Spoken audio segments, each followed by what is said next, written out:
Hello friends, welcome back to my an creative channel. गांव सुखपुर में दो परिवार रहते थे। एक और था रतनलाल का परिवार जो बेहद अमीर था। उसके पास खेत बगीचे और कई नौकर चाकर थे। दूसरी ओर था रामू का परिवार जो गरीबी में दिन रात मेहनत कर पेट पालता था। रतनलाल के घर में हर सुख सुविधा थी। उसका बड़ा बंगला, महंगे कपड़े और स्वादिष्ट भोजन उसकी शान थे। वहीं रामू का परिवार एक छोटी सी मिट्टी के घर में रहता था। उनकी जिंदगी एक एक पैसे के लिए संघर्ष में बीतती थी। रतनलाल अक्सर अपने नौकरों को डांटते और दिखावा करते, जबकि रामू हर छोटे से छोटे अवसर पर भी खुश हो जाता। उसकी सबसे बड़ी पूंजी थी उसका परिवार, पत्नी गीता और बेटी छोटी। एक दिन गांव में अचानक तेज बारिश होने लगी। बारिश इतनी ज़्यादा थी कि गांव में कई घर बह गए। रामू का घर भी इस बारिश का भेंट चढ़ गया। बारिश के बाद रामू के परिवार के पास ना घर बचा और ना ही खाने के लिए कुछ। वो मदद के लिए गांव के लोगों के पास गया। किसी ने थोड़ी मदद की तो किसी ने मुंह फेर लिया। जब रामू रतनलाल के पास गया तो रतनलाल ने उसकी हालत देखकर ताना मारा। गरीब लोग हमेशा दूसरों पर निर्भर रहते हैं। मेहनत करो और खुद कमाओ।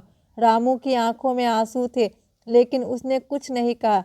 अगले दिन रामू ने गांव छोड़ने का फैसला किया। उसने सोचा कि वह शहर जाकर मेहनत करेगा और अपनी बेटी के लिए एक नई जिंदगी बनाएगा। गीता ने रामू का साथ दिया और वे अपनी बेटी के साथ शहर चले गए। शहर में उनकी ज़िंदगी आसान नहीं थी। रामू ने एक फैक्ट्री में काम शुरू किया और गीता घरों में बर्तन मांजने लगी।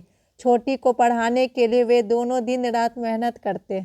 वहीं सुखपुर में रतनलाल अपनी अमीरी के घमंड में डूबा था। उसने अपनी दौलत को अपनी ताकत मान लिया था, लेकिन किस्मत को कुछ और ही मंजूर था।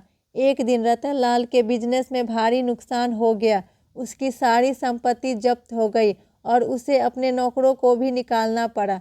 कुछ ही महीनों में रतनलाल का परिवार भी गरीबी में आ गया। वह वही आदमी था जो कभी दूसरों को ताने मारता था। अब वह खुद मदद मांगने के लिए मजबूर था।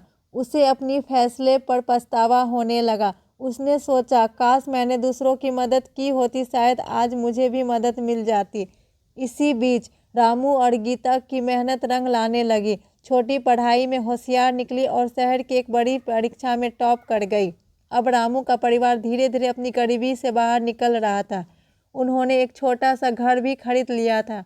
एक दिन रतनलाल अपने परिवार के साथ काम की तलाश में उसी शहर पहुंचा जहां रामू रहता था, लेकिन वह अब तक रामू से नहीं मिला था।